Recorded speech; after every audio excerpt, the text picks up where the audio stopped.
O efeito Isaías. Greg Braden. A ciência quântica supõe a existência de muitos futuros possíveis para cada momento da nossa vida. Cada um desses futuros encontra-se em estado de repouso, até que seja desencadeado pelas decisões tomadas no presente. Um manuscrito de 2000 anos, da autoria do profeta Isaías, descreve precisamente essas possibilidades, numa linguagem que apenas agora começamos a entender. Além de nos revelar as visões que teve desta nossa época, Isaías descreve a ciência que nos ensina como escolher o nosso futuro. Profetas que nos viram em seus sonhos lembram-nos de que, ao respeitar todas as formas de vida, estamos contribuindo para a sobrevivência de nossa própria espécie e para o futuro do único lar que conhecemos. Autores antigos nos legaram mensagens de esperança, descritas com as palavras de sua época. As visões do profeta Isaías, por exemplo, foram registradas mais de 500 anos antes do advento de Cristo. O único manuscrito descoberto intacto entre os manuscritos do Mar Morto, em 1946, o manuscrito completo do livro de Isaías foi desenrolado e montado sobre um cilindro vertical que se encontra no Santuário do Museu do Livro, em Jerusalém. A visão profética de uma guerra, por exemplo, poderia ser entendida como um futuro provável apenas se as circunstâncias sociais, políticas, militares da época a que a profecia se refere não sofressem uma reviravolta. A mesma linha de raciocínio nos faz pensar que, se mudarmos o curso de ação que tomamos no momento, mesmo que de uma maneira muito sutil, poderemos redirecionar todo o nosso futuro. Esse princípio se aplica tanto às circunstâncias individuais, como à saúde e os relacionamentos, quanto ao bem-estar geral do nosso mundo. Muitas profecias, de fato, vêm acompanhadas de apelos enfáticos por mudanças, num esforço para evitar o que os profetas previram. De acordo com uma doutrina descoberta em textos escritos há séculos, as provas simplesmente constatam que a escolha de muitas pessoas, concentrada de uma forma específica, tem um efeito direto e mensurável na qualidade de vida. Uma frase famosa dos ensinamentos de Hermes Trismegisto, considerado o pai da alquimia, afirma que as experiências do nosso cotidiano, como o nascimento de uma nova vida, por exemplo, são reflexos de eventos ocorridos numa escala muito mais ampla no cosmos. Com uma simplicidade eloquente, essa doutrina atesta simplesmente: assim como é em cima, assim é embaixo. Ao viajar para esses lugares remotos, onde os costumes vêm sendo preservados por centenas de gerações, temos a oportunidade de falar com aqueles que ainda praticam essa sabedoria. Em vez de especular sobre a validade de textos desbotados pelo tempo, ou de traduzir línguas esquecidas de muralhas de templos, falamos diretamente com os monges, xamãs e freiras dessas regiões. Por meio de guias, de intérpretes e dos nossos próprios conhecimentos da língua, fazemos perguntas específicas a respeito de práticas que tivemos o privilégio de testemunhar. Tradições antigas e indígenas, como as dos nativos da América do Sul e do Norte, mostram-nos como entender esse aparente caos em nosso mundo. Os ensinamentos dessas tradições fazem com que tenhamos um ponto de vista unificado a respeito da criação, lembrando-nos de que o nosso corpo é feito do mesmo material que o nosso planeta, nada mais, nada menos. Talvez os antigos essênios, os misteriosos autores dos manuscritos do Mar Morto, sejam os que nos vão explicar, da maneira mais clara, as ciências do tempo e da profecia e a relação que travamos com o mundo.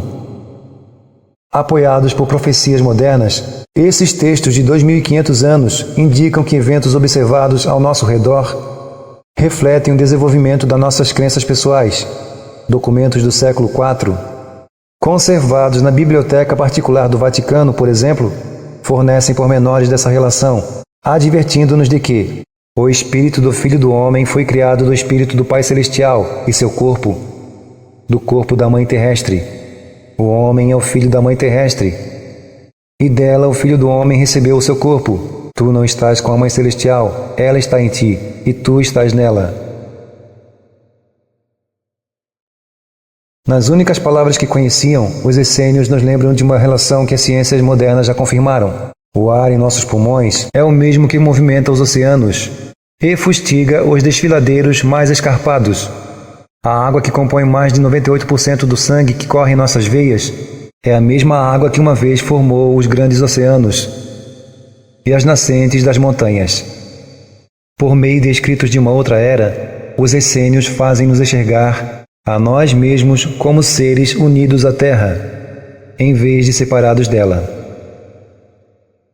Se o mundo exterior reflete de fato nossas crenças e valores, é possível dar um fim às suas dores e seus sofrimentos, se optarmos pela paz e pela compaixão em nossa vida? A chave para interromper esses eventos está em tempo de ser acionada. Quanto mais cedo admitirmos a relação que temos com o mundo à nossa volta, mais cedo aceitaremos escolher interiormente a paz, o que se refletirá em padrões climáticos mais amenos, no restabelecimento de nossas sociedades e na paz entre as nações. Desenvolvida no começo do século XX, a ciência da física quântica contém princípios que permitem relacionar intimamente o tempo, a oração e o nosso futuro de uma forma que apenas agora começamos a entender. Entre as propriedades da teoria quântica que mais nos intrigam, encontra-se a existência de muitos resultados para um dado momento no tempo. Reminiscência da passagem bíblica: na casa de meu pai há muitas moradas. A casa do nosso mundo é o lar de muitas consequências possíveis para as condições que criamos no decorrer de nossa vida. Em vez de afirmarmos que criamos a nossa realidade, seria mais correto dizer que criamos, isto sim, as condições nas quais atraímos consequências futuras, já estabelecidas, no foco do presente. As escolhas que fazemos enquanto indivíduos determinam por qual morada ou possibilidade quântica passamos em nossa vida pessoal. Por exemplo, optar pelo perdão, pela compaixão e pela paz atrai futuros que refletem essas possibilidades. A beleza de nossa analogia com a frase de Hermes Trismegisto, assim em cima como embaixo, é que está nos sendo mostrado o significado de cada escolha feita, a cada momento, pelos homens e mulheres individualmente, pessoas de todas as classes sociais e profissões. No mundo quântico, não há feitos exclusos e cada ação praticada por cada indivíduo conta. Vivemos no mundo que criamos juntos. Nem as profecias antigas, nem as modernas podem prever o futuro. Estamos aperfeiçoando nossas escolhas a cada momento. Embora possa parecer que estamos caminhando rumo a uma consequência específica, esse trajeto pode mudar radicalmente para produzir outra consequência que é bastante inesperada. As predições proporcionam apenas possibilidades. Talvez as passagens mais importantes de nossos textos pré-cristãos se refiram a uma ciência perdida, conhecida hoje como oração.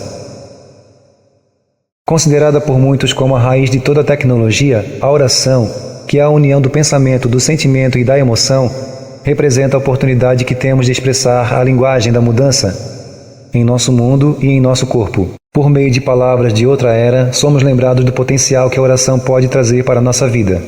Hoje, as pesquisas modernas, feitas em linguagem científica, chegam às mesmas conclusões. Se as teorias quânticas citadas antes estiverem corretas, então para cada crime observado numa cidade, uma outra consequência é gerada no mesmo momento, e caracterizada pela ausência de crime. Os pesquisadores chamam essas possibilidades de revestimento, uma vez que elas parecem cobrir uma realidade com a consequência inerente a uma nova possibilidade.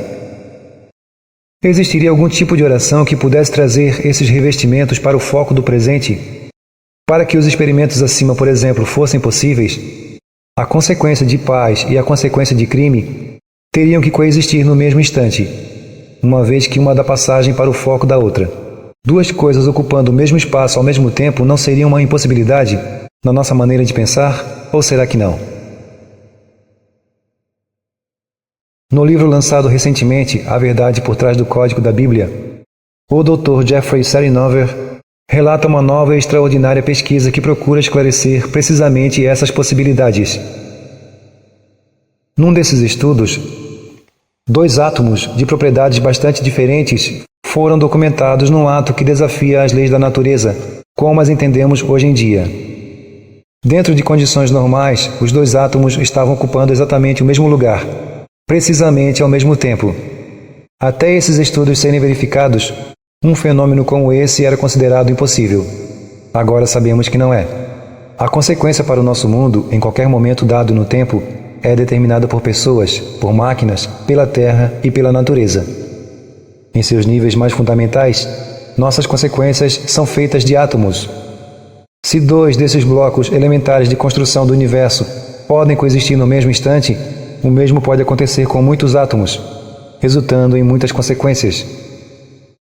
A diferença pode ser simplesmente de proporção.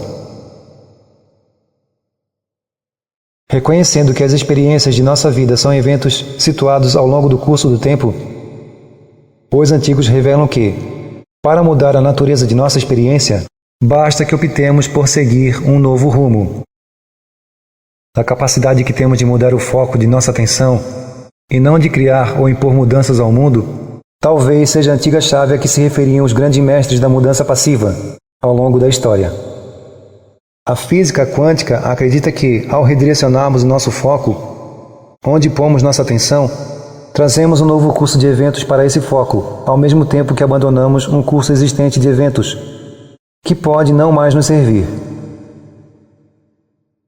Com uma só voz, nossa família global optou por dirigir a atenção para o revestimento de paz, em vez de conquistar a paz por intermédio de uma solução militar. Conquistar a paz em nossa vida poderia ser tão simples quanto um esforço harmonizado e unificado para se concentrar nela como se ela já existisse. As antigas tradições nos perguntam por que devemos tornar as coisas mais difíceis do que isso. A prece é a linguagem que torna possível a expressão dos nossos sonhos, tornando-os reais em nossa vida. E se as nossas escolhas fossem feitas intencionalmente? Agora, talvez mais do que em qualquer outra época da história, a escolha do resultado nos pertence. Sem dizer nada, a mulher tocou o tecido rompido e começou a acariciar a ferida, como se acaricia um bicho de estimação. Olhei para o rosto dela, seus olhos estavam fechados e ela inclinava a cabeça para o céu. Do interior do restaurante, um grupo de pessoas que viram o acidente aglomerava-se em torno de nós. Não se ouvia nada, a não ser um ou outro sussurro. A multidão inteira permanecia calada e imóvel, como se uma mensagem muda estivesse sendo transmitida. Mais tarde, nessa mesma noite, um dos espectadores comentou que naquele momento havia sentido uma certa atmosfera de santidade. Alguém chegou a ponto de suspeitar que estava acontecendo algo sagrado. Todos ficamos extasiados com o que vimos. Primeiro, não tínhamos certeza do que estava ocorrendo. Se, por um lado, nossos sentidos nos sugeriam uma coisa, a lógica da situação nos ditava outra. Ali no estacionamento pouco iluminado do pequeno restaurante, testemunhei algo que a ciência moderna chamaria de milagre. Diante dos olhos de uma dúzia de testemunhas, a mulher silenciosamente tocou o corte do homem e a ferida começou a desaparecer. Em poucos instantes, a ferida estava curada, sem deixar nenhuma marca da queda há pouco ocorrida. Por que uma ciência tão avançada, capaz de espreitar a natureza de um átomo e construir máquinas que viajam até os confins da galáxia, considera uma cura, como a que eu acabava de testemunhar, um milagre? Há 1700 anos, elementos chaves da nossa herança antiga se perderam. Foram relegados à elite sacerdotal e às tradições esotéricas da época. Como um esforço para simplificar as tradições religiosas e históricas, frouxamente organizadas, do seu tempo no início do século IV, o imperador romano Constantino convocou um conselho de historiadores e estudiosos. Aquele que seria conhecido como Concílio de Nicéia recomendou que pelo menos 25 documentos fossem modificados ou removidos da coleção de textos. O comitê achou que vários dos trabalhos estudados eram redundantes, com histórias coincidentes e parábolas repetidas. Outros manuscritos eram tão abstratos e, em alguns casos, tão místicos que foram considerados sem valor prático. Além disso, outros 20 documentos de apoio foram removidos e reservados para alguns pesquisadores e estudiosos privilegiados. Os livros restantes foram condensados e reestruturados para ficarem mais significativos e mais acessíveis ao leitor comum. Todas as decisões contribuíram para confundir ainda mais o mistério do nosso propósito, das nossas possibilidades e das relações entre as pessoas. Depois de realizada sua tarefa, o concílio emitiu um documento em 325 d.C. O resultado dos trabalhos é um dos textos mais controvertidos da história sagrada, hoje conhecido como Bíblia Sagrada. Entre os documentos identificados e que foram retirados da Bíblia moderna estão os seguintes livros: Carta de Barnabé, Clemente I, Clemente II, Cristo e Abigaro, O Credo dos Apóstolos, O Pastor de Hermas I, Visões, O Pastor de Hermas II, Mandamentos, O Pastor de Hermas III, Parábolas, Efésios, Evangelho da Infância I, Evangelho da Infância II, Livro de Maria, Magnésios, Evangelho de Nicodemo, Paulo e Sêneca, Paulo e Tecla, Filipenses, Filadelfos, Policarpo, Romanos, Tralianos, correspondência entre Pôncio Pilatos e Herodes. Em seguida, há um índice parcial de textos de apoio retirados durante os editos do século IV e reservados apenas para estudiosos. O primeiro livro de Adão e Eva, o segundo livro de Adão e Eva, livro dos segredos de Enoque, Salmos de Salomão, Odes de Salomão, quarto livro dos Macabeus, a história de Aicar, o testemunho de Rubem, Asser, José, Simeão, Levi, Judá, Issacar, Zebulon, Dan, Naftali, Gade e Benjamim. Até hoje sofremos consequências da remoção, em alguns casos, da alteração desses 41 livros, bem como talvez de alguns outros que descrevem a nossa herança e relação com o cosmo. A ausência de textos tão importantes pode explicar a impressão de muitas pessoas que afirmam que os registros bíblicos são esparsos e incompletos. O conhecimento da existência desses documentos dá uma sensação de resolução, tanto a pesquisadores sérios quanto a historiadores casuais. Só agora, quase 2000 anos depois que esses textos desapareceram da literatura acessível, é que poderemos finalmente completar a nossa história. Os misteriosos essênios. Os eruditos romanos e judeus referiam-se aos essênios como uma raça em si mesma, mais notável do que qualquer outra no mundo. Parte de suas tradições está contida em antigos escritos, como os hieróglifos sumérios, datados de cerca de 4000 a.C. Em quase todos os grandes sistemas de crença existentes hoje, podem ser encontrados elementos dessa linhagem original de sabedoria, inclusive na China, no Tibete, no Egito, na Índia, na Palestina, na Grécia e no sudoeste norte-americano. Além disso, muitas das grandes tradições do mundo ocidental, como os maçons, os gnósticos, têm raízes nesse mesmo conjunto de informações. Conhecidos como os eleitos e os escolhidos, os essênios foram o primeiro povo a condenar abertamente a escravidão, o uso de servos e a matança de animais para servirem de alimento. Eles consideravam o trabalho físico como uma comunhão saudável com a terra e eram agricultores, vivendo perto da terra que lhes dava vida. Os essênios viam a oração como uma linguagem por meio da qual podiam venerar a natureza e a inteligência criativa do cosmo, que para eles eram uma só. Eles oravam regularmente. A primeira prece do dia era oferecida antes do amanhecer, quando se levantavam para trabalhar nos campos. Rezavam antes e depois de cada refeição e novamente ao deitar, no fim do dia. Consideravam a prática da oração uma oportunidade de participar do processo criativo da vida, e não um ritual estruturado, exigido ao longo do dia. Sendo estritamente vegetarianos, os membros das comunidades essênias não consumiam carne animal, alimentos à base de sangue e líquidos fermentados. Uma das explicações mais precisas para essa dieta pode ser encontrada na seguinte passagem dos manuscritos do Mar Morto: Não mates o alimento que entra na tua boca, pois se comeres alimentos vivos, eles te estimularão. Mas se matares a tua comida, a comida morta também te matará. Pois a vida provém apenas da vida, e a morte sempre da morte. E tudo aquilo que mata o seu alimento, matará também o seu corpo. Esse estilo de vida fazia com que eles vivessem até 120 anos, ou mais, com vitalidade e grande resistência. Os essênios eram estudiosos meticulosos, registrando e documentando as suas tradições para as gerações futuras. Talvez o melhor exemplo de seu trabalho esteja nas bibliotecas ocultas que eles espalharam pelo mundo todo. como cápsulas do tempo metodicamente distribuídas. Esses manuscritos eram janelas que mostravam o modo de pensar de um povo antigo. Que mensagem eles têm para nós? Os manuscritos do Mar Morto. Em cavernas esquecidas perto do Mar Morto, foi encontrada uma das mais acessíveis e controvertidas bibliotecas dos essênios. Acredita-se que esses documentos, conhecidos como manuscritos do Mar Morto, e que podem chegar a quase 1000, foram escondidos com o intuito de salvaguardá-los, descobertos por beduínos, por volta de 1946 e 47. A sua validade não foi comprovada até meados de 1948. Nessa época, os especialistas da American Schools of Oriental Research confirmaram a idade dos 7 primeiros manuscritos. Segundo esses estudiosos, os preceitos da comunidade, os contos dos patriarcas, hinos de ação de graças, comentários sobre Abacuque, preceitos da guerra e o livro de Isaías, 2 cópias, foram escritos centenas de anos antes dos outros textos descobertos até hoje na Terra Santa. Em 1956, haviam sido descobertas 11 cavernas, as quais continham os remanescentes de cerca de 870 rolos, compostos de mais de 22.000 fragmentos de papiro, couro de animais e rolos metálicos, a maior quantidade de textos desenterrados até agora.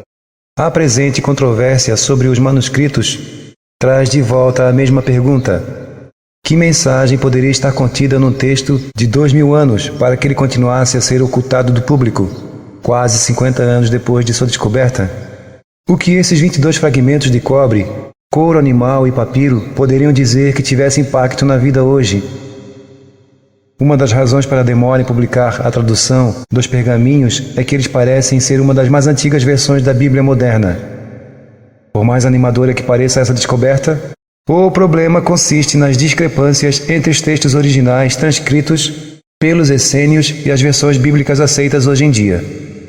Os documentos encontrados nas cavernas do Mar Morto não passaram pelos editos do Concílio de Nicéia, no século IV, pelas traduções para os idiomas ocidentais ou pelas interpretações dos estudiosos nos últimos 2000 anos. Nesses pergaminhos estão histórias e parábolas desconhecidas desde que foram removidas da versão canonizada da Bíblia, no século IV. Escritos em hebraico e aramaico, os pergaminhos em alguns casos contêm textos supostamente transmitidos pelos próprios anjos. Além disso, a biblioteca contém visões raras da vida de profetas como Enoque e Noé, e pelo menos 12 textos anteriormente desconhecidos, escritos por Moisés. Nenhum desses documentos está incluído na Bíblia atual. Certamente esses rolos estão apenas reabrindo a porta para novas possibilidades no relacionamento do ser humano com o passado coletivo e entre si mutuamente. Para os essênios de Qumran, a palavra anjo descrevia os elementos hoje conhecidos como forças elétricas e magnéticas. Algumas dessas forças eram visíveis e tangíveis, enquanto outras eram etéreas, embora não menos presentes. Por exemplo, uma referência ao anjo da terra pode significar o anjo do ar e os anjos da água e da luz. As forças da emoção e da consciência também eram citadas como anjos, como, por exemplo, o anjo da alegria, do trabalho e do amor. Essa visão do pensamento essênio nos permite considerar as palavras desse povo, 2500 anos depois, com nova esperança e compreensão. Talvez os elementos de maior poder, perdido com os editos do Concílio de Nicéia no século IV, sejam as ciências da profecia e da oração. Consideradas por alguns como as ciências mais antigas que existem, essas tecnologias interiores são a oportunidade para, primeiro, identificar as consequências das escolhas atuais e depois escolher o nosso futuro, com fé e confiança. Guardiães do Tempo, os misteriosos maias. O mistério dos antigos maias continua insolúvel no alvorecer do século XXI.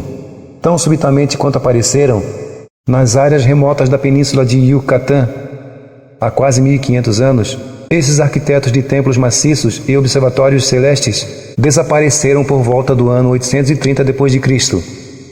Além das extensas praças e torres de pedra, eles deixaram algumas pistas de seu passado e talvez do nosso futuro, em seus insuperáveis cálculos do tempo. Limitar a busca a partes específicas do deserto iraquiano poderia significar uma economia de tempo, de combustível, de vidas e de dinheiro.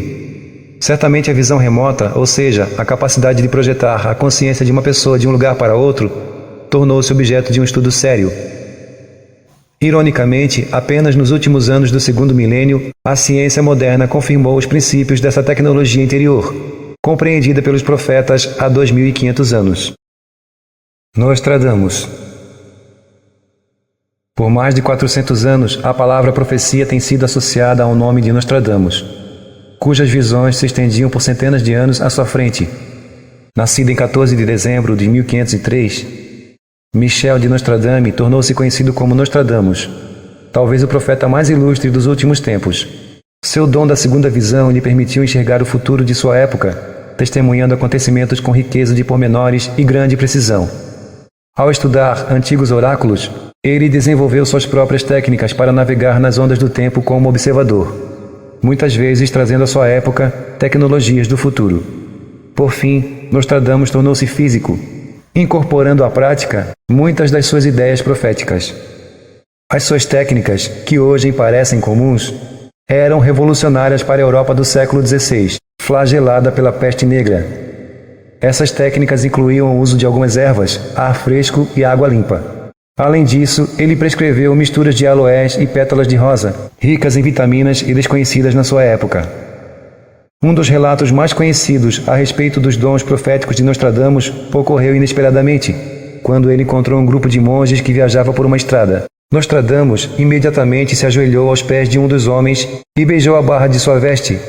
Quando lhe perguntaram por que daquilo, ele respondeu simplesmente: "Tenho de me ajoelhar diante de sua santidade." Apenas 40 anos depois, 19 anos depois da morte de Nostradamus, o misterioso acontecimento na estrada solitária se esclareceu. Em 1585, o frade cuja roupa o profeta havia beijado tornou-se o Papa Sisto V. Nostradamus escreveu sobre 2 guerras mundiais, completas, com o nome de Hitler e uma descrição da suástica, sobre a descoberta da penicilina e da energia nuclear, sobre o assassinato de John Kennedy, sobre o vírus da AIDS e sobre a derrocada do comunismo. Embora as datas e os acontecimentos sejam sujeitos à interpretação, os estudiosos concordam que o profeta previu uma mudança cataclísmica em escala global para o final do milênio. Edgar Cayce. Edgar Cayce é conhecido como o profeta adormecido do século XX. Nascido em março de 1877, sua educação formal só foi até o 9º ano.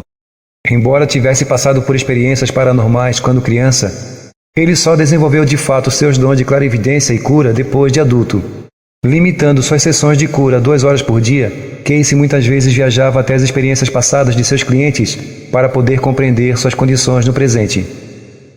Embora, ao sair do estado de transe, não se lembrasse do conteúdo das leituras que fazia, a sua secretária, Gladys Davis, sempre estava presente para registrar as sessões.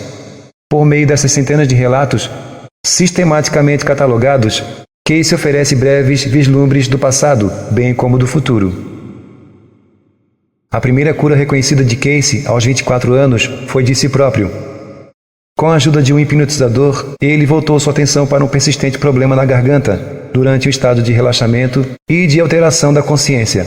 Para a surpresa de todos os presentes, em seu estado de sono, Cayce começou a falar, pedindo ao hipnotizador que desse sugestões ao seu corpo adormecido. Reagindo imediatamente às instruções que redirecionavam o fluxo de sangue na parte superior do corpo, o problema na garganta desapareceu, e assim Edgar Cayce deu início àquilo que seria uma vida de serviço aos semelhantes, fazendo leituras desse tipo. Qualquer que seja a visão que levemos em conta, a maior parte delas parece furtar-se às medidas exatas de tempo. Elas parecem representar momentos de possibilidade, e não uma indicação concreta com consequências precisas. Em suas próprias palavras, o profeta adormecido dá uma chave para a ciência da profecia, lembrando-nos de que podemos influir no resultado da história, por meio do curso da nossa vida no presente. Atualmente, a palavra Apocalipse evoca profundos sentimentos de tristeza, desespero e julgamento na nossa psique coletiva.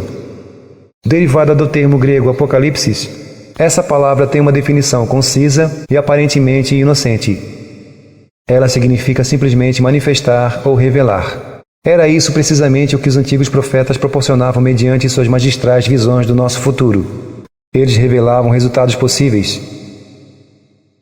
baseados nas condições do seu tempo, e divulgavam suas descobertas às futuras gerações. Os profetas bíblicos descreviam claramente resultados muito diferentes, muitas vezes conflitantes para o nosso futuro. A questão é, por quê? Por que há visões tão diferentes para a mesma época do nosso futuro? Como pode um profeta entrever duas possibilidades tão diferentes para o mesmo período de tempo? O tempo não é o que parece ser. Ele não flui numa única direção. E o futuro existe simultaneamente com o passado. Albert Einstein. No limiar de um novo milênio, surgiram duas linhas de pensamento quanto ao significado deste raro momento da história. Há os que acreditam que estamos em perigo, vivendo numa época de incertezas e ocupam-se dos preparativos para a sobrevivência física, nos dias que pensam ser o fim dos tempos.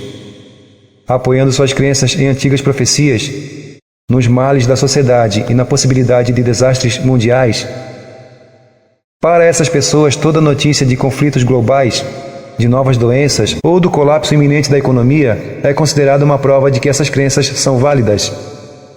Ao mesmo tempo, outras pessoas, citando as mesmas evidências, enxergam um panorama bastante diferente, testemunhando as mesmas doenças, conflitos militares e os paroxismos da natureza, e citando as mesmas profecias. Aqueles que acreditam nesse segundo ponto de vista sentem que está ocorrendo um estranho fenômeno, um elemento integral que representa uma mudança igualmente rara na humanidade.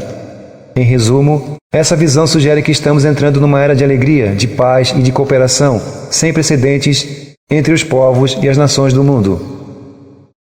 Como é possível que interpretações das mesmas evidências produzam pontos de vista tão diferentes e variados? Talvez o mais importante seja saber se o nosso futuro já está selado, como produto de um antigo plano, ou se existe uma ciência que nos permite escolher que futuro será esse. Se o tempo, de fato, é como uma estrada que se estende em dois sentidos, é possível que essa estrada tenha várias pistas? Será que os acontecimentos que começam em uma pista do tempo podem chegar a um determinado ponto numa pista diferente, com resultados diferentes? Podemos processar uma série de acontecimentos e, no meio do caminho, pular para um novo resultado? Se assim for, é porque existe a possibilidade de múltiplas consequências para algo que já começou a se processar. As implicações desse modo de pensar dão um novo sentimento de esperança às predições de destruição e sofrimento global, e ao mesmo tempo induzem-nos a considerar as decisões que tomamos na vida diária como elos diretos com as experiências futuras. Para que múltiplas consequências sejam levadas em conta, subentende-se que cada possibilidade já tenha sido criada e esteja presente no nosso mundo. Talvez de uma forma que ainda não reconheçamos, em algum ponto da criação, como uma mistura embriológica do físico e do metafísico, cada resultado aguarda ser chamado para o foco da nossa consciência. Considerando a nossa experiência na Terra como uma pequena metáfora para a experiência maior do universo, os essênios faziam inferências semelhantes entre a respiração da nossa vida e a respiração do cosmos. No Evangelho Essênio da Paz, por exemplo, somos lembrados de que, no momento entre a inspiração e a expiração, estão ocultos todos os mistérios. Segundo a filosofia dos essênios, os espaços entre as explosões quânticas podem ser considerados como pequenas expressões da quietude entre cada respiração.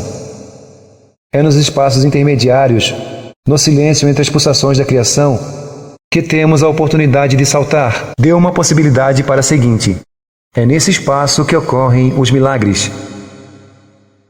O segredo para entender uma profecia é que o futuro que está sendo observado é o resultado lógico das circunstâncias da época profetizada. Se entre o momento presente e o tempo futuro alguma coisa mudasse, então o resultado da profecia deveria refletir essa mudança. Os acontecimentos previamente descritos no Código da Bíblia, para o ano de 2012, por exemplo, estão acompanhados pelas palavras: vós mudareis isso? Num conjunto de possibilidades que começou a se desenrolar há mais de 3.000 anos, a viabilidade de redirecionar um cumprimento potencialmente trágico já era reconhecido então. Se existem mundos de possibilidades paralelas, do que eles são feitos? O físico Max Planck disse: toda a matéria se origina e existe apenas em virtude de uma força que faz com que as partículas de um átomo vibrem e mantenham coeso esse minúsculo sistema solar que é o átomo. Temos de admitir a existência de uma mente consciente, e inteligente por trás dessa força. Essa mente é a matriz de toda a matéria. O modo pelo qual nos sintonizamos com os possíveis resultados é determinado pela visão que temos da vida. Dessa perspectiva, todas as doenças que ameaçam cada corpo já foram tratadas. A paz já está presente e cada ser humano do nosso mundo já está alimentado. Somos agora chamados a escolher a qualidade dos pensamentos, sentimentos e emoções que nos permitam curvar as ondas do tempo e trazer essas condições ao presente. Um dia, os olhos do teu espírito se abrirão e saberás todas as coisas. Evangelho Essênio da Paz. O efeito Isaías. O mistério da montanha. Nos textos bíblicos modernos, as primeiras visões de nosso futuro foram descritas pelo profeta Isaías, no Antigo Testamento. Entre os manuscritos do Mar Morto, a abrangência dos textos de Isaías nos permite considerar esse trabalho como um modelo para a interpretação das profecias apocalípticas de outras tradições, bem como vislumbrar o nosso futuro sob o ponto de vista dos profetas bíblicos. A abordagem ampla torna possível ver essas antigas tradições de um patamar elevado e procurar padrões de ideias, em vez de focalizar os pontos específicos de cada visão individual e compará-los entre si. Assim fazendo, surge uma possibilidade interessante e talvez inesperada. O caso de uma oração em massa em favor da paz, na véspera de um ataque aéreo contra o Iraque, representa um formidável exemplo dessas escolhas. Para alguns observadores, a ordem para começar o ataque, seguida minutos depois de uma outra ordem para suspender a missão, não fazia sentido. Mas do ponto de vista do tênue véu das possibilidades quânticas, os acontecimentos do dia eram perfeitamente explicáveis. Nessa noite, milhares de pessoas, em pelo menos 36 países, já tinham concordado em aderir a uma vigília em massa pela paz. Coordenada pela internet, a oração foi realizada por famílias, organizações e comunidades, como uma voz em favor da paz, e que transcendia os limites políticos de governos e nações. A vigília não era um protesto contra o bombardeio do Iraque, ou qualquer política, governo ou situação existente em qualquer lugar do mundo. Era, sim, o brado de milhares de corações e mentes, para reverenciar o caráter sagrado da vida. Unido numa única voz, ecoando numa simples mensagem: paz em todos os mundos, em todas as nações, por toda a vida. Depois de algumas horas de vigília, o curso dos acontecimentos no Iraque havia se alterado.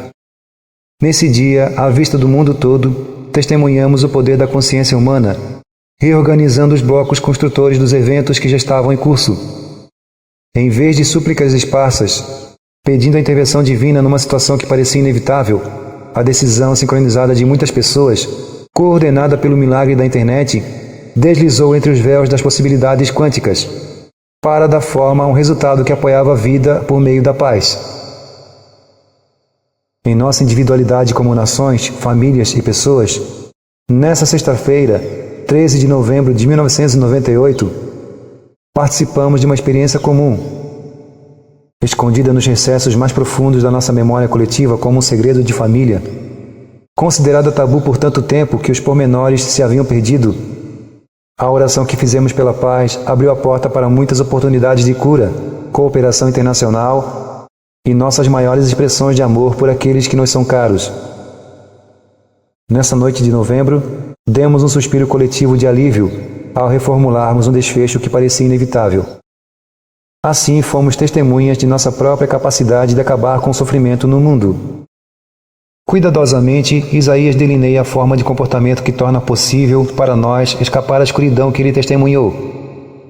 Ele começa referindo-se à chave mística com que as pessoas de qualquer geração podem redirecionar os acontecimentos que estão no provável futuro delas.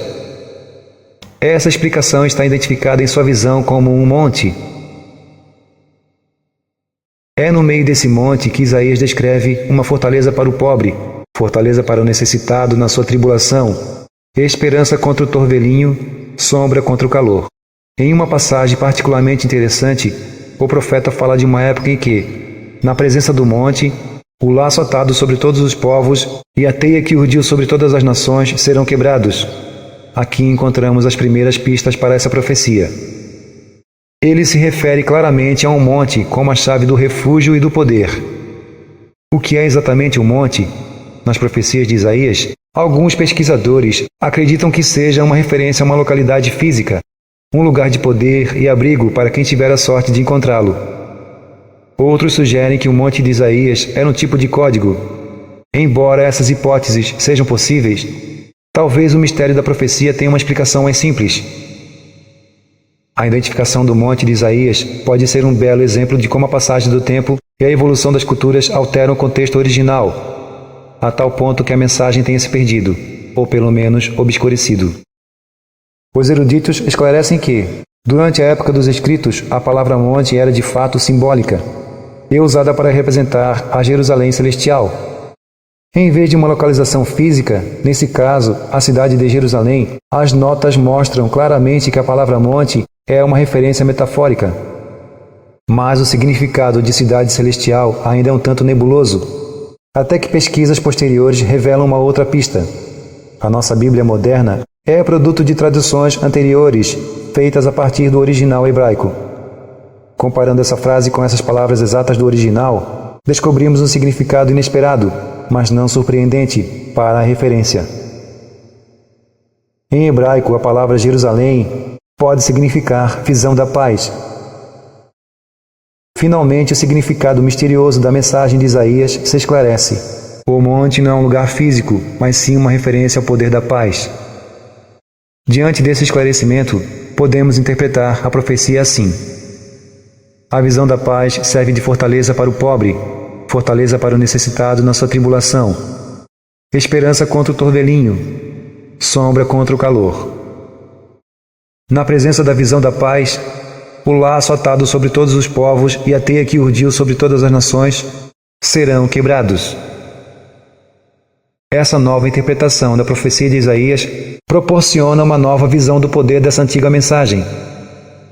Tendo contemplado momentos importantes do futuro, ele testemunhou duas possibilidades diferentes e distintas: um tempo de salvação e um tempo de destruição. Como nós também teríamos feito, o grande profeta descreveu a visão nas palavras que ele conhecia, alertando para uma possibilidade do nosso futuro, com base em um determinado curso dos acontecimentos. Ao mesmo tempo, advertia aqueles que leriam a sua profecia para que considerassem as escolhas a serem feitas em suas vidas para, assim, poderem evitar o sofrimento que ele previra como um dos futuros possíveis. O efeito Isaías. Estamos, evidentemente, entrando numa nova era de compreensão das ciências interiores da oração, da profecia e dos agentes de mudança que Isaías e outros reconheceram em seus escritos. De uma simplicidade enganadora, as visões de Isaías nos lembram de duas coisas. Primeiro, por meio da ciência da profecia, podemos vislumbrar as futuras consequências das escolhas que fazemos no presente. Segundo, nós incorporamos o poder coletivo de escolher o futuro que desejamos. É por meio da consideração para com os outros, na nossa vida diária, que coletamos as experiências que enfocarão o futuro. Esse é o efeito Isaías, a expressão de uma ciência antiga que afirma que podemos alterar as consequências do futuro, mediante as escolhas que fazemos em cada momento do presente. Já testemunhamos o poder do efeito Isaías. Sabemos como ele funciona. Sabemos que ele funciona. Agora vem a pergunta: como implementar esse princípio quântico de escolha na nossa vida diária, como uma família global? Pensando nas traduções dos manuscritos dos essênios do Mar Morto, considerei a linguagem que era usada há 2.500 anos para descrever a tecnologia da oração. Os textos concentram-se nos verdadeiros elementos da prece: pensamento, sentimento e corpo. O objetivo de cada oração é atingir um sentimento. Ainda que suspeitasse que a força nebulosa do sentimento fosse um dos fatores das preces tibetanas, pela primeira vez tive a confirmação. O abade afirmava que o sentimento é mais do que apenas um fator na oração. Ele ressaltava que o sentimento era a essência de cada prece. Disse o abade: temos de sentir a nossa prece. Quando oramos, sentimos em favor de todos os seres, em todos os lugares. Todos somos expressões da mesma vida. Não importa onde estejamos, as nossas orações são ouvidas por todos. Todos somos um só. A paz é da maior importância para o nosso mundo hoje. Continuou ele. Na ausência da paz, perdemos o que havíamos conquistado. Na presença da paz, todas as coisas são possíveis: amor, compaixão e perdão. A paz é a origem de tudo. Eu queria pedir às pessoas de todo o mundo que procurem a paz dentro delas próprias, para que essa paz possa refletir-se no mundo. Os evangelhos da paz dos essênios, por exemplo, começam com um longo discurso sobre a paz, com uma única e eloquente passagem. Os ensinamentos começam com a afirmação: a paz é a chave de todo o conhecimento, de todos os mistérios, de toda a vida. Eu sabia que, entre as muitas qualidades dos tibetanos, eles conseguem manter registros meticulosos. O mais encantador é que eles documentam os fatos aparentemente sem julgá-los. Talvez seja a capacidade que eles têm de sentir a compaixão em tudo o que fazem que lhes permite registrar o mundo à sua volta sem preconceitos. Sem considerar os acontecimentos como certos ou errados, eles simplesmente anotam o que testemunharam. Imaginei que nos registros dos acontecimentos significativos da vida deles poderia haver anotações sobre a sabedoria que o Abade nos transmitira. Eu estava interessado principalmente na oração baseada no sentimento. Os essênios, em seus textos, referiam-se a uma modalidade de oração que não é citada pelos atuais pesquisadores do assunto. Ali, num frio mosteiro, localizado nas remotas montanhas do Tibete Ocidental, eu havia testemunhado essa oração e estava vendo fontes que documentavam sua história e origem. O idioma de Deus, a ciência perdida da oração e da profecia. Antigas tradições afirmam que o efeito da oração não deriva das próprias palavras da prece, mas de algo diferente. Talvez seja esse o motivo pelo qual muitas pessoas parecem ter perdido a fé na oração. Mas as revelações contidas em textos anteriores ao século IV nos mostram que não há códigos mágicos de vogais e consoantes que abram as portas para reinos desconhecidos. O segredo da oração está além das palavras elogiosas, das fórmulas mágicas e dos cantos rítmicos aos poderes existentes. Por meio de escritos como os manuscritos do Mar Morto, somos convidados a viver a intenção da prece em nossa vida. Pois se as palavras são pronunciadas apenas com a boca, elas são tão mortas como uma colmeia, que não produz mais mel. Proferir a palavra impronunciável. O poder da oração está numa força que não pode ser descrita ou transmitida como palavra escrita. Os sentimentos que as palavras da oração evocam dentro de nós. É o sentimento das nossas preces que abre a porta e ilumina o caminho para as forças do visível, assim como do invisível. A expressão exterior da prece que tínhamos visto nos mosteiros do Tibete era uma mostra de movimentos e sons que os religiosos usavam para evocar os sentimentos interiores. Ampliando a resposta um pouco mais, o Abade disse que o sentimento era mais do que apenas um fator na oração. Ele enfatizou que o sentimento é a oração. Pela nossa comunhão com os elementos deste mundo, temos acesso aos grandes mistérios da vida, a oportunidade de ver o invisível, ouvir o que não pode ser ouvido e proferir a palavra impronunciável. Em sua forma mais pura, a oração não tem expressão exterior. Embora possamos pronunciar uma determinada sequência de palavras que nos foi transmitida através das gerações, elas devem gerar dentro de nós algum tipo de sentimento para tocar o nosso mundo à nossa volta. Para mudar as condições do mundo exterior, devemos realmente nos tornar as condições do nosso desejo interior. Se assim fizermos, as novas condições de saúde e de paz refletir-se-ão no mundo à nossa volta. Para levar paz àqueles que amamos neste mundo, temos primeiro de nos transformar nessa paz.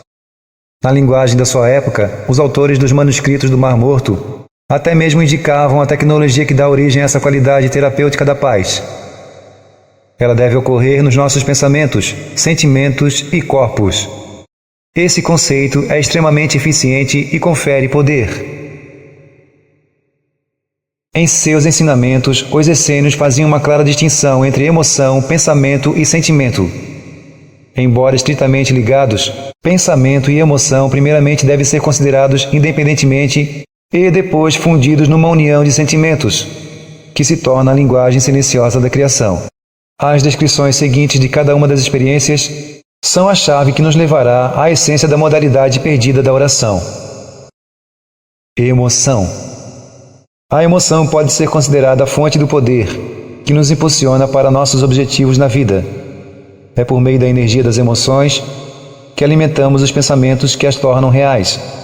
Mas o poder da emoção, em si mesmo, pode ser disperso e sem direção. É na presença do pensamento que a nossa emoção se direciona. As antigas tradições dizem que somos capazes de duas emoções primárias. Podemos dizer mais precisamente que, no decorrer da vida, passamos por diversas condições que se resumem numa única emoção. O amor é uma dessas condições.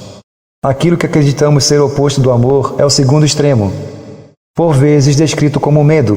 A qualidade da nossa emoção determina como ela se expressa, algumas vezes flutuando, outras vezes alojada dentro dos tecidos do corpo. A emoção está em sintonia com o desejo, que é a energia que leva a nossa imaginação a produzir um resultado. Pensamento. O pensamento pode ser considerado o sistema condutor que direciona a nossa emoção. É a imagem ou ideia criada pelo nosso pensamento que determina para onde a emoção e a atenção se dirigem. O pensamento está estritamente associado à imaginação. De maneira surpreendente, o pensamento em si tem pouca energia. Ele é apenas uma possibilidade, sem energia para lhe dar vida. Essa é a beleza do pensamento puro. Na ausência da emoção, não existe energia para concretizar os pensamentos. É o dom de pensar, na ausência da emoção, que nos permite modelar e simular inofensivamente as possibilidades da vida, sem criar ou temer o caos. Sentimento. O sentimento só pode existir na presença do pensamento e da emoção, pois representa a fusão dos dois. Quando sentimos, vivemos o desejo da emoção unido à imaginação dos pensamentos. O sentimento é a chave da oração, pois a criação reage ao mundo dos sentimentos. Por definição, para que haja um sentimento, temos primeiro de ter um pensamento e uma emoção subjacentes. A partir dessas definições, breves e simplificadas, fica claro por que é impossível evitar experiências assustadoras e dolorosas por meio do pensamento. O pensamento é apenas um dos componentes da nossa experiência, a visão na nossa mente dos resultados possíveis. A dor, todavia, é um sentimento, o produto do pensamento alimentado pelo amor ou medo, por aquilo que a mente acredita que tenha ocorrido. Com base nessa fórmula, os mestres essênios nos ensinam a curar as lembranças das experiências mais dolorosas, alterando a emoção das experiências em si. Ao não desejar algo, criamos as condições que permitem que isso se concretize. Em vez de concentrar a atenção naquilo que não queremos, uma escolha superior seria identificar aquilo que desejamos para nós e viver a partir dessa perspectiva. As afirmações representam um admirável exemplo desse princípio. Como regra geral, quanto mais simples a afirmação, mais claro o efeito. As palavras de nossas afirmações muitas vezes são ecos dos desejos de mudar de vida, como: meu par perfeito está se manifestando para mim agora, ou tenho abundância agora e nas manifestações futuras. Conheço pessoas que transformam suas afirmações em uma disciplina séria. Elas começam um dia com adesivos no espelho do banheiro, lembrando-lhes das afirmações. Quando vão para o trabalho, as notinhas estão no painel e no espelho retrovisor do carro. No escritório, na mesa de trabalho, nos murais e grudados na tela do computador, estão mais papezinhos, cada um representando um lembrete vigilante das coisas que eles desejam ter, mudar ou trazer para a sua vida. É claro que as afirmações abriram muitas portas para algumas pessoas. Pela primeira vez, elas se sentiram poderosas e responsáveis pelos acontecimentos de sua vida. Para muitos, as afirmações obviamente funcionam, mas para outros, não. Depois de meses repetindo inutilmente as afirmações criativas, as pessoas simplesmente deixaram de fazê-las. O antigo modelo de pensamento, emoção e sentimento pode ajudá-las a compreender o que aconteceu ou deixou de acontecer. Para que o pensamento tenha força, temos de outorgar-lhe energia. Talvez seja esse o motivo pelo qual as orações algumas vezes parecem não obter resposta. Na ausência de poder para dar vida às afirmações e preces, elas existirão indefinidamente como um potencial, desejos bem intencionados. É o dom da emoção que dá força à possibilidade do nosso desejo. Reconhecendo que podemos escolher o amor ou o medo como a emoção que alimenta o nosso pensamento, quase sempre a necessidade de alguma coisa baseia-se no medo. Quando dizemos que precisamos de mais, que não há o suficiente ou que está acabando, em geral é o medo que dirige essas declarações. A alegria de recordar o poder que temos de promover o bem-estar, a abundância, a saúde, a segurança e a felicidade, bem como o prazer de viver, estiveram perdidos para o Ocidente há mais de 1500 anos. Além de identificar como atua a tecnologia interior da oração, agora temos meios de mudar os seus elementos para aproveitá-la melhor no futuro. O caldo da criação. O caldo da criação existe como um estado de possibilidades. Todos os componentes de todas as coisas que podemos imaginar, inclusive a própria vida, existem como esse estado de possibilidade. A ideia é semelhante à de fazer cristais de açúcar numa jarra com água e açúcar. Colocamos várias colheres de açúcar na água e observamos como ele se dissolve e desaparece. Embora não possamos mais ver o açúcar, sabemos que ele está escondido em algum lugar na água. O açúcar permanece no mesmo estado, invisível, até que alguma coisa aconteça e mude as condições da água. Chamamos a isso de catalisador. Algo que dá origem a uma nova oportunidade para o açúcar e a água reagirem. O catalisador pode ser algo simples, como colocar um fio de barbante dentro da água. A água saturada de açúcar se infiltra no cordão. Depois, ela se evapora, deixando apenas o açúcar.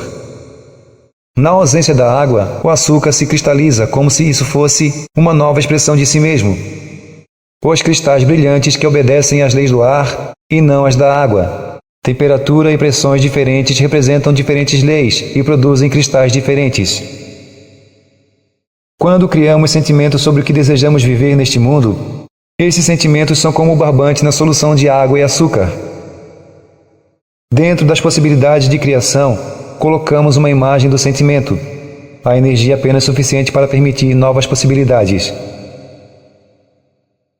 O segredo desse sistema, todavia, é que a criação nos devolve precisamente o que foi mostrado pela imagem. A imagem diz ao caldo da criação onde foi que colocamos a nossa atenção. A emoção que ligamos à nossa imagem atrai a possibilidade desta. Quando não desejamos alguma coisa, uma emoção baseada no medo, o nosso medo de fato alimenta exatamente aquilo que não desejamos. Essas leis nos ensinam a fortalecer as nossas escolhas, concentrando-nos em experiências positivas que almejamos, em vez de nos preparar para as coisas negativas que não desejamos. A criação simplesmente nos oferece as consequências do nosso sentimento, perpetuando aquilo que mostramos em forma de imagem. Esse é o antigo segredo de um modo de oração perdido, e que foi esquecido por volta do século IV. As paredes dos templos egípcios, os costumes dos índios norte-americanos e os curandeiros das montanhas do Peru revelam uma forma de oração que não aparece nas traduções ocidentais. É possível que exista uma quinta modalidade de oração que permita a fusão dos nossos pensamentos, sentimentos e emoções numa única e possante força da criação? Ademais, é essa força que desencadeia diretamente os processos de cura do nosso corpo e do mundo. Os textos antigos, bem como os estudos modernos, afirmam que sim. O segredo desse modo de rezar, esquecido pelo tempo, é a alteração da nossa perspectiva de vida, de sentir que o milagre já aconteceu e que as nossas preces foram atendidas. Todos os povos nativos têm a memória dessa oração registrada em seus textos sagrados e nas antigas tradições. Agora temos a oportunidade de incorporar essa sabedoria à nossa vida em forma de orações de gratidão pelo que já existe, em vez de pedir que as nossas preces sejam atendidas. A oração de Davi. O círculo de pedras é uma roda de cura, explicou Davi. Ela sempre esteve aqui, desde tempos imemoriais. A roda em si não tem poder. Ela serve de ponto de concentração para quem invoca a prece. Gratidão, como insuflar vida nas orações. Quando eu era jovem, disse Davi, nossos anciãos me ensinaram o segredo da oração. O segredo é que, quando pedimos alguma coisa, reconhecemos o que não temos Continuar a pedir apenas dá mais poder àquilo que ainda não aconteceu. O caminho entre o homem e as forças deste mundo começa no nosso coração. É dentro do coração que o mundo do sentimento se casa com o mundo do pensamento. Na minha prece, comecei com um sentimento de gratidão por tudo o que é e tudo o que virá a ser. Agradeci pelo vento do deserto, pelo calor e pela seca, pois era assim até agora. Não é bom? Não é mal? Tem sido a nossa magia. Então eu escolhi uma nova magia. Comecei a sentir como seria a chuva. Tive a sensação da chuva sobre o meu corpo. Em pé no meio do círculo, imaginei que estava na praça da aldeia, descalço na chuva. Tive a sensação da terra molhada escorrendo entre os dedos. Senti o cheiro da chuva nas paredes de barro das casas depois das tempestades. Senti como era caminhar nos campos de milho da altura do meu peito, por causa das chuvas tão abundantes. Os antigos nos lembram que é assim que escolhemos o caminho neste mundo. É preciso primeiro ter a sensação daquilo que desejamos que aconteça. É assim que plantamos a semente de um novo caminho. Depois disso, continuou Davi, a nossa prece se torna um agradecimento. Agradecimento? Perguntei. Você quer dizer agradecimento por aquilo que criamos? Não por aquilo que criamos, replicou Davi. A criação já está completa. A nossa prece transforma-se em agradecimento pela oportunidade de escolher qual a criação que desejamos viver. Por meio da nossa gratidão, respeitamos todas as possibilidades e trazemos ao nosso mundo aquela que queremos. O modo de orar esquecido. Depois dessa experiência com Davi, voltei aos textos, alguns antigos, outros contemporâneos. Descobri que em muitos grupos, organizações e filosofias falavam de um modo de orar esquecido por nós. Alguns ainda continuam a mencioná-lo, sugerindo técnicas para pensarmos como se as orações acontecessem realmente, ou que venhamos do lugar no qual a nossa oração é atendida. Mas quando pesquisei essas tecnologias, verifiquei que, em quase todas, faltava o aspecto do sentimento. Em meados do século XX, um homem conhecido simplesmente como Neville trouxe à baila um modo perdido de rezar, através de seu trabalho pioneiro sobre as leis da causa e efeito. Nascido em Barbados, nas Índias Ocidentais, Neville descreveu eloquentemente a sua filosofia de tornar os sonhos realidade, por meio do sentimento, convidando-nos a tornar o futuro um fato presente, ao assumir o sentimento do desejo realizado. Ademais, Neville sugere que é o amor pelo novo estado que permite que ele brote. A menos que você mesmo entre na imagem e pense a partir dela, ele não é capaz de nascer. Ao pedir que a paz se faça presente, por exemplo, estamos involuntariamente reconhecendo a falta da paz no mundo, talvez inadvertidamente reforçando o que pode ser chamado de estado de ausência de paz. Do ponto de vista do quinto modo de rezar, somos impelidos a criar a paz por meio da qualidade do pensamento, do sentimento e da emoção no nosso corpo. Uma vez criada na mente a imagem do desejo, e tendo a sensação da realização desse desejo no coração, o fato já terá acontecido. Embora a intenção da oração possa não ser aparente aos nossos sentidos, assumimos que é assim. O segredo desse modo de orar está em reconhecer que, ao sentirmos, o efeito dos sentimentos já terá ocorrido em algum lugar, em algum nível da existência. A oração, portanto, origina-se a partir de uma perspectiva diferente. Em vez de pedir que a nossa prece se realize, reconhecemos a parte ativa que nos cabe no processo da criação e agradecemos por aquilo que estamos certos de haver criado, quer enxerguemos resultados imediatos ou não. A gratidão que temos reconhece que, em algum lugar da criação, a oração já foi atendida. Assim a prece se torna um agradecimento positivo, alimentando a criação e permitindo que ela desabroche em todo o seu potencial. Uma comparação do texto aramaico expandido com a versão bíblica moderna da oração oferece informações importantes sobre as possibilidades dessa tecnologia perdida. Esta é a versão moderna e condensada. Se pedirdes ao meu Pai alguma coisa em meu nome, ele vô-la há de dar. Até agora não pediste nada em meu nome. Pede e recebereis, para que o vosso júbilo seja completo. E esta é a versão aramaica original, traduzida novamente. Tudo o que pedirdes reta e diretamente, de dentro do meu nome, vós o heis de ter. Vós até agora não o fizestes. Pede sem nenhum motivo oculto, e sede rodeados pela resposta. Sede envolvidos pelo que desejais, para que vossa alegria seja completa. Essas palavras de outra era nos levam a considerar o modo perdido de orar como uma consciência que incorporamos, e não como uma forma prefixada de ação que realizamos ocasionalmente. Quando nos exorta a estar rodeados pela resposta e envoltos pelo que desejamos, essa antiga passagem enfatiza o poder dos nossos sentimentos. Em linguagem moderna, essa frase eloquente nos afirma que, para criar um novo mundo, primeiro temos de imaginar que a criação já está concretizada. Nossas orações, assim, tornam-se preces de agradecimento por aquilo que criamos, em vez de pedir que os nossos desejos se realizem. No mundo moderno, muitas vezes, esperamos a gratificação imediata e uma resposta rápida. Hoje, aguardamos com impaciência enquanto o marcador digital conta os segundos até que a água entre em ebulição. Existe a mesma tendência na espera dos resultados das orações. Se elas não são atendidas de imediato, achamos que não funcionaram. Os antigos eram mais sábios do que nós. Quando Davi rezou a chuva, ele sabia, sem a menor dúvida, que sua oração estava convidando uma nova realidade a se fazer presente. Ele também sabia que a prece era apenas uma possibilidade. Talvez o efeito não fosse visível de imediato. Enquanto nós estávamos ali em cima, no deserto do norte do Novo México, o fato de não vermos a chuva imediatamente não tinha a menor importância para Davi. Ele estava confiante em sua capacidade para escolher um novo resultado, e essa confiança era natural nele.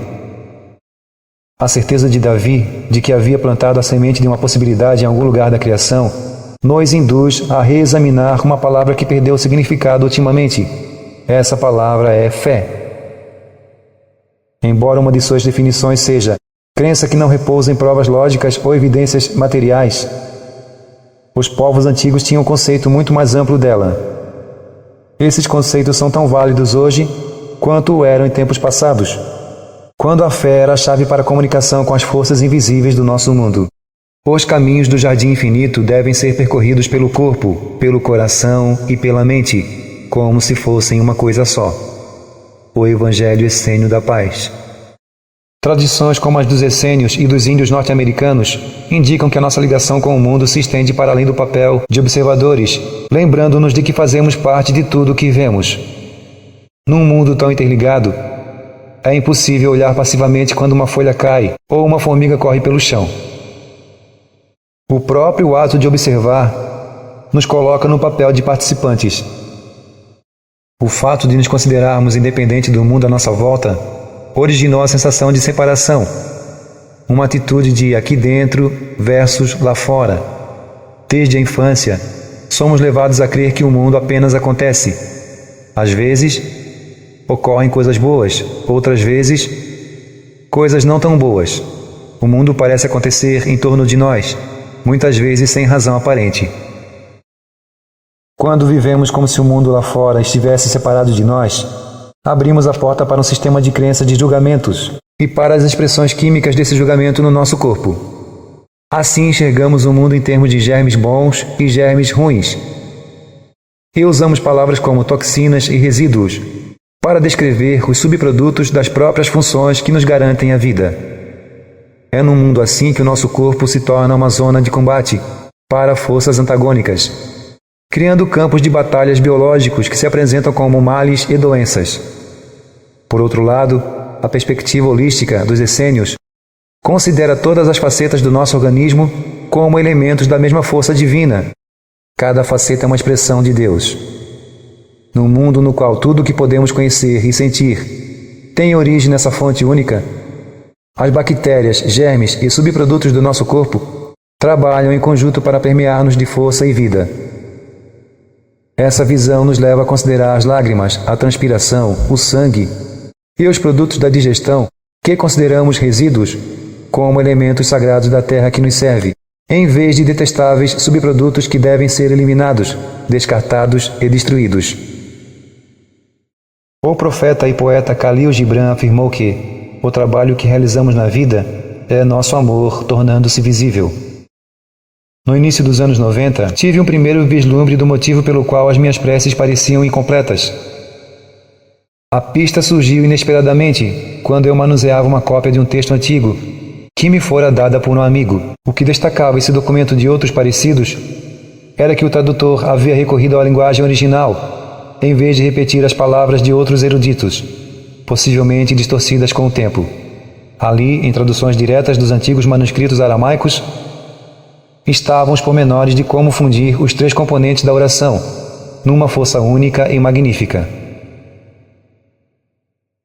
Embora não estivesse surpreso, fiquei admirado com a clareza com que essas traduções ilustravam os ensinamentos e a ciência da oração. Uma nova análise desses trabalhos, sob o ponto de vista da física quântica, revela sutilezas que foram perdidas nas diversas traduções ao longo dos anos. Pelos olhos dos autores aramaicos, por exemplo, o caminho tomado por um determinado curso de acontecimentos na nossa vida é uma questão de perspectiva. Quer consideremos a história global ou uma cura pessoal, os antigos estudiosos nos lembram de que todas as possibilidades já foram criadas e estão presentes. Em vez de forçar soluções para os acontecimentos da nossa vida, podemos escolher a possibilidade com a qual nos identificamos e viver como se ela já tivesse ocorrido. É claro que isso não quer dizer que tenhamos que impor aos outros a nossa vontade, sob a forma de orações. Significa isto sim que a nossa intenção de dar lugar a todas as possibilidades, sem julgar nenhuma delas, e saber que tanto poderemos atrair quanto repelir cada uma, por meio das escolhas que fazemos, é que constitui a sutil diferença. Preferir um dos resultados por meio da oração não garante que ele se realize. A prece simplesmente abre a porta para essa possibilidade. A pergunta agora é: como poderemos focalizar uma determinada consequência por meio da oração? Quando 3 se tornam 1. Sabemos por meio de seus escritos que os antigos essênios acreditavam que podemos nos comunicar com o mundo por meio de nossas percepções e sentidos. Todos os pensamentos, sentimentos, emoções, respirações, nutrientes e movimentos, ou combinações deles, eram consideradas expressões de oração. A partir da perspectiva dos essênios, enquanto sentimos, percebemos e nos expressamos durante o dia, estamos em constante oração. Se a oração for, de fato, a linguagem esquecida por meio da qual selecionamos os resultados e as possibilidades da vida, cada momento pode ser considerado uma oração, num sentido bem real. Em cada momento da vida, acordados ou dormindo, estamos continuamente pensando, sentindo e tendo emoções, contribuindo para os objetivos do mundo. O segredo é que algumas vezes essas contribuições são diretas e intencionais, enquanto que, em outras ocasiões, podemos estar participando indiretamente, sem mesmo ter consciência disso. Alguns textos recentemente traduzidos, uns com mais de 2000 anos, indicam outra forma de participar ativamente, de se fazer alguma coisa, durante essas experiências. Reconhecendo o poder da oração silenciosa, os antigos descrevem uma forma de prece conhecida hoje como oração ativa.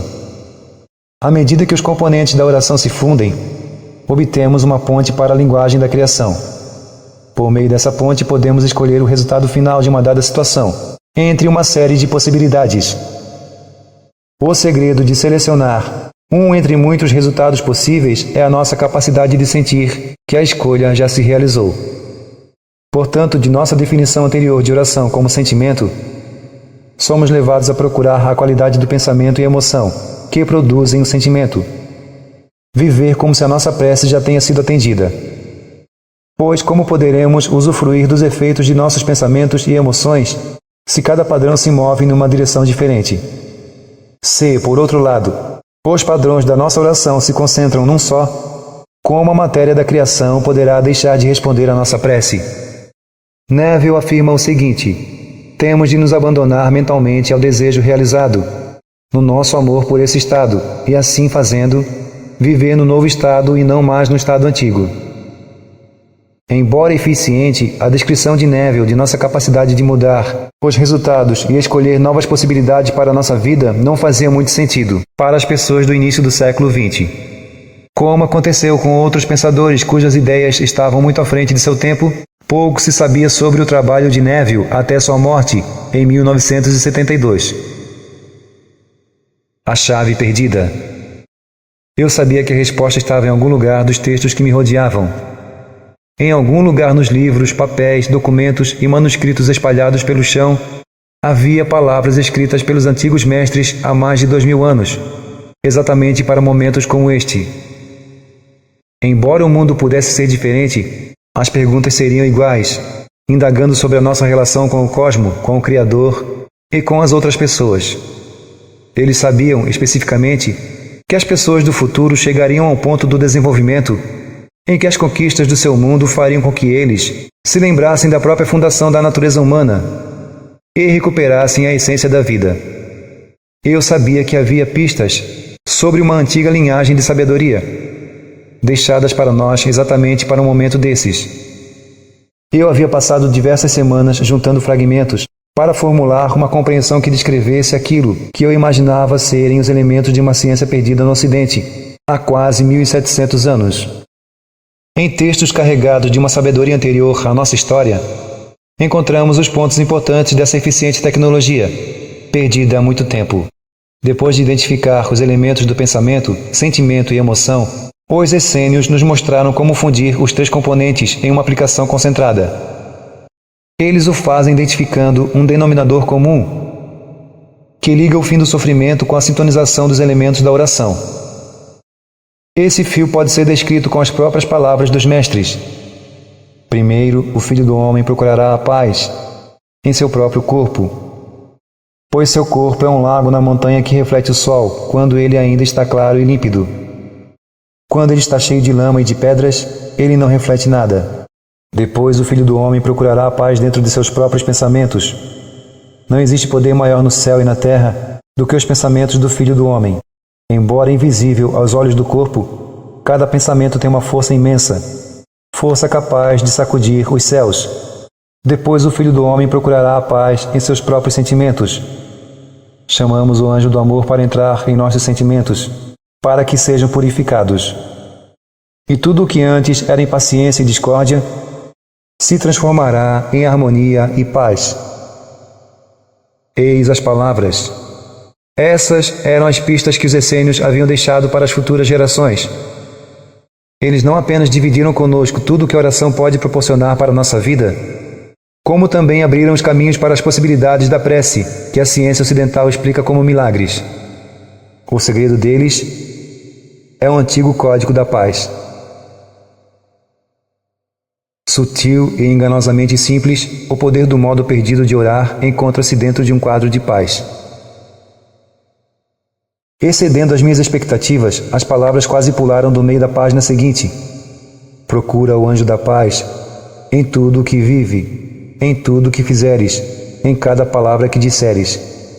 Pois a paz é a chave para todo conhecimento, para todos os mistérios e para toda a vida. Os essênios parecem estar descrevendo uma tecnologia universal, que em alguns casos data de 500 anos antes de Cristo.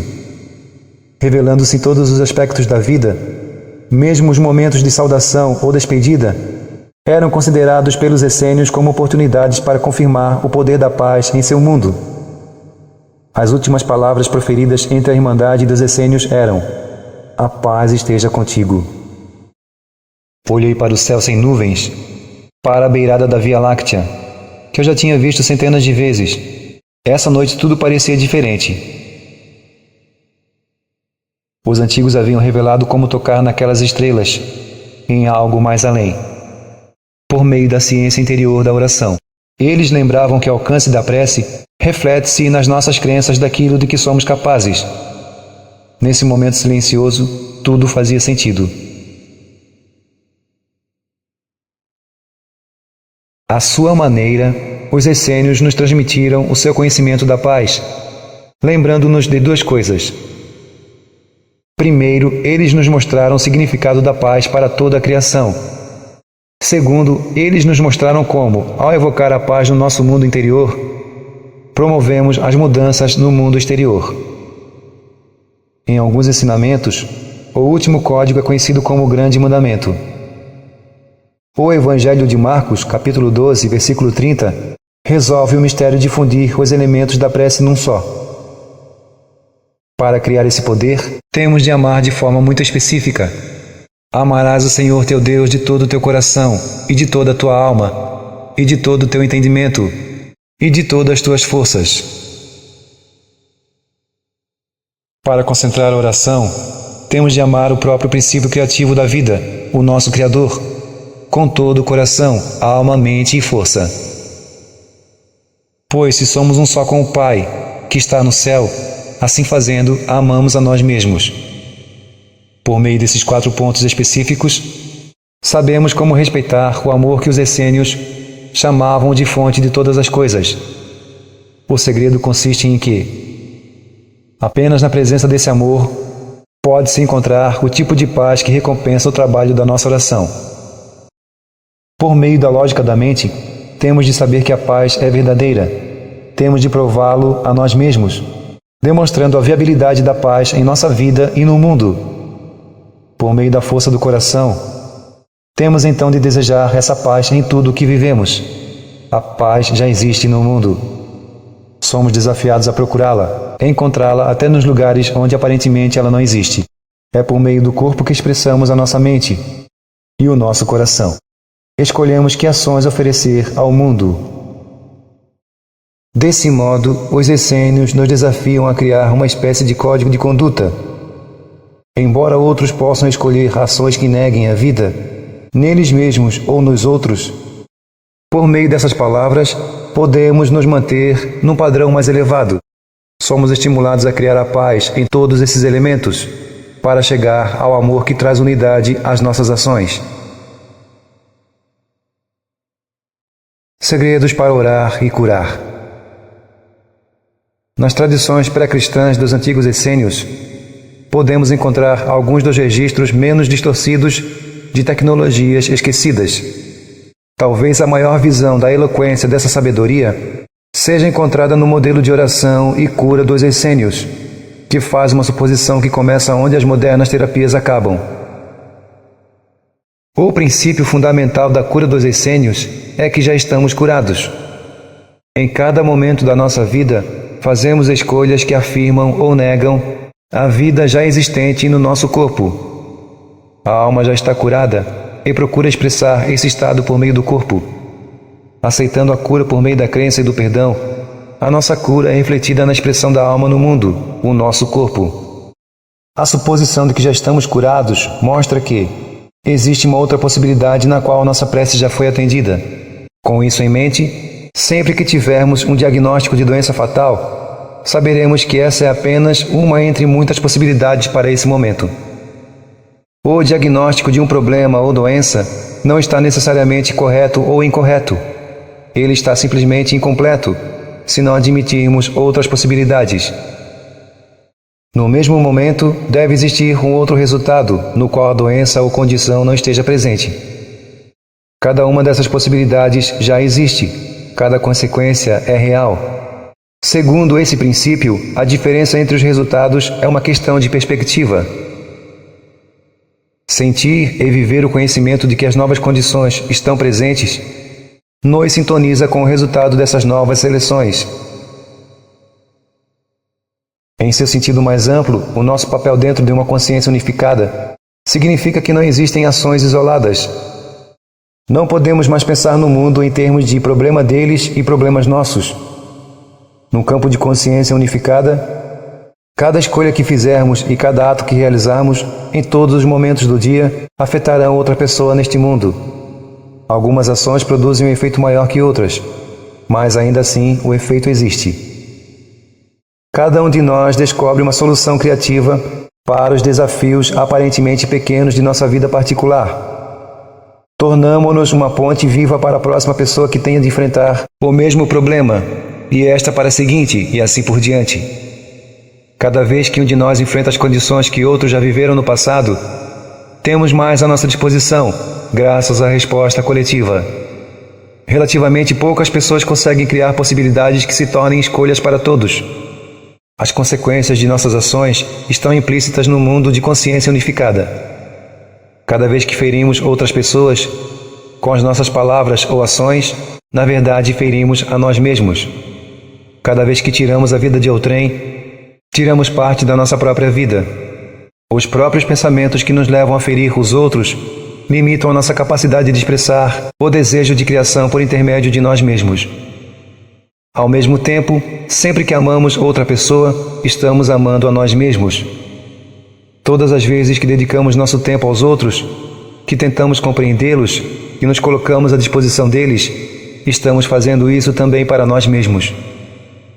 Quando desaprovamos as ações, escolhas ou crenças dos outros, testemunhamos por meio deles a parte de nós mesmos que precisa ser curada. Quando outras pessoas cometem ações que julgamos mal, precisamos reconhecer o papel dela na unidade, como a parte de nós que escolheu um caminho diferente. Sem tolerar as ações de outrem, ou mesmo consentir nelas ou concordar com elas, temos de abençoar compassivamente esses atos como uma possibilidade e seguir em frente com a nossa opção por um novo caminho. O segredo para a nossa unicidade é o poder de transformar o mundo. A força da nossa união permite que um número relativamente pequeno de pessoas afete a qualidade da vida de toda uma população. A matéria que cerca nossa vida diária reflete a qualidade das escolhas que temos feito. Sem exceção, as casas, os automóveis, os animais de estimação e a terra são um reflexo, em todos os momentos, da qualidade, das implicações e consequências das nossas escolhas. Sistemas turbulentos tornam-se pacíficos na presença da nossa paz. Escolhas positivas dentro do nosso organismo criam condições em nosso mundo que refletem essas escolhas. Talvez essa seja a explicação para aquilo que disseram os antigos. Para curar o mundo, temos de nos transformar nas condições dessa cura. A tecnologia da oração dá acesso direto ao nosso corpo, às outras pessoas e às forças criativas do mundo. Por meio da tecnologia interior da oração, comungamos com as forças invisíveis do mundo. Sempre tivemos condições de entrar em contato com essas forças e trabalhar com elas, para determinar a qualidade da nossa vida e do nosso mundo. A prece talvez seja a força mais extraordinária de toda a criação. Individualmente, temos a linguagem silenciosa que nos permite participar do resultado, dos acontecimentos e dos desafios da vida. Juntos, numa oração em massa, temos a oportunidade de determinar todos os acontecimentos do mundo. Tanto as antigas tradições quanto os modernos cientistas indicam que a prece é a sofisticada tecnologia que nos permite reconhecer as possibilidades dos resultados futuros e escolher aquele que desejamos. Quando nos transformamos nas próprias condições que preferimos viver neste mundo, atraímos o resultado que reflete a nossa escolha. Dessa forma, as guerras, as doenças e os sofrimentos já não acontecem simplesmente. Em vez disso, percebemos o mecanismo que provoca a sua ocorrência. Ao mesmo tempo, temos o poder de fazer uma nova seleção. Quando alteramos o resultado dos sentimentos, mudamos o padrão da vibração e assim mudamos os padrões do mundo exterior. Nenhuma nação levantará a espada contra outra nação, e elas tampouco aprenderão mais a guerrear, pois as coisas anteriores terão passado. Apocalipse dos Essênios. Embora enxergamos vários corpos que acreditamos ser de estranhos, vivendo e trabalhando independentemente, há um único fio de consciência que nos liga como uma família. A nossa conexão é feita por meio de um sistema que não vemos. Mas ainda assim a ligação existe, sob a forma daquilo que alguns chamam de mente universal, o mistério de nossa consciência. Como os arbustos de salva, estamos todos interligados durante a nossa jornada pelo mundo. Em consciência, só existe um de nós aqui. A motivação para as cerimônias, rituais e estilo de vida das comunidades essênias era sua convicção profunda de respeitar o fio vital que liga todas as formas de vida, em todos os mundos. Os lugares sagrados dos santuários localizavam-se nos recessos mais reclusos dos templos antigos. Nos templos do Egito, por exemplo, a capela mais santa aninha-se no interior do complexo. Escrituras carcomidas pelo tempo referem-se a um único cômodo, geralmente pequeno se comparado com o resto do prédio, incrustado entre corredores tortuosos e antecâmeras. É nesse lugar particularmente santo que o mundo invisível dos espíritos toca a matéria física do mundo. Transportando a metáfora dos templos de pedra para os templos vivos, o nosso corpo também deve ter um santo dos santos. Talvez de maneira ainda não conhecida pela ciência atual, a parte mais íntima do nosso templo vivo representa o lugar sagrado no qual o corpo material é tocado pelo sopro do Espírito. Existiria um lugar assim dentro de nós? As referências nos manuscritos do Mar Morto a uma terra santa, um lugar dentro de nós onde podemos construir o nosso templo sagrado, poderiam ser uma descrição das próprias células do nosso organismo? Afinal, foi ali que a ciência testemunhou agora o casamento entre espírito e matéria. Se for assim, cada célula no templo vivo do nosso corpo será, por definição, um lugar sagrado. Cada célula deve ser considerada sagrada. No momento em que a tecnologia nos permitiu ver o espírito modelando o mundo da matéria, ou seja, a emoção dando forma ao DNA, abrimos um caminho para uma nova era, a qual reconhece a relação entre as nossas crenças e experiências. As massas humanas sempre me fascinaram. Olhando para centenas de rostos, sentado num café, num aeroporto ou no banco de uma praça de uma cidade movimentada, muitas vezes imaginei o que seria preciso para levar cada pessoa que age independentemente e cuida de seus afazeres a juntar-se às demais num momento de paz e de cooperação. Que acontecimentos poderia estar acima das diferenças da aparência, além das preocupações da rotina diária, e acordar a memória da história comum, levando todos a repartir o mesmo futuro no modo único que conhecemos? A história demonstra que populações diversas tendem a se unir em épocas de crise. Durante o terremoto de Kobe no Japão, por exemplo, ou nos grandes incêndios no México, ou ainda nos furacões sem precedentes de 1998, pessoas de todas as camadas sociais abandonaram as suas ocupações para oferecer ajuda onde fosse mais necessário. Subitamente, executivos estavam lado a lado com vendedores ambulantes, junto aos escombros de um prédio para ajudar a libertar crianças presas. Presidentes de bancos trabalhavam com a Guarda Nacional para reforçar barragens prestes a desmoronar. Para alterar o resultado de acontecimentos já em curso, temos de mudar as nossas convicções quanto ao próprio resultado. Assim, ao atrair a possibilidade compatível com a nova crença, descartamos as atuais condições, mesmo que já estejam em curso. Para chegarmos à paz mundial, temos de trazer paz para a nossa vida. Sob a perspectiva quântica, não faz sentido empurrar os outros da nossa frente para conseguir pegar o carro estacionado, depois dirigir atabalhoadamente, passando na frente de todos, enquanto corremos para uma passeata em defesa da paz mundial. Tirar a vida de um líder mundial, mesmo para interromper a violência em seu país, significa não compreender o poder da oração. É exatamente esse tipo de pensamento que levou às atrocidades da guerra. Embora possamos nos enganar pensando que tirar a vida de uma pessoa resolva o problema imediato, em algum lugar do mundo veremos as consequências de nossas ações, possivelmente de uma forma que jamais teríamos esperado. A oração está acima da imposição da nossa vontade sobre os outros. A prece representa uma oportunidade de nos tornarmos melhores, empregando a ciência do sentimento para trazer novas possibilidades a uma situação já existente. Embora eu acredite que a pergunta dele representasse um ponto de vista extremo, esse homem demonstrou com que profundidade o pensamento belicoso está imbuído na nossa cultura. Por que nos admiramos com a matança em massa nas nossas casas, escritórios e escolas, quando aceitamos o mesmo tipo de pensamento, numa escala maior, em nome da paz? A ciência e a filosofia antiga nos mostram que não deve haver nós e eles.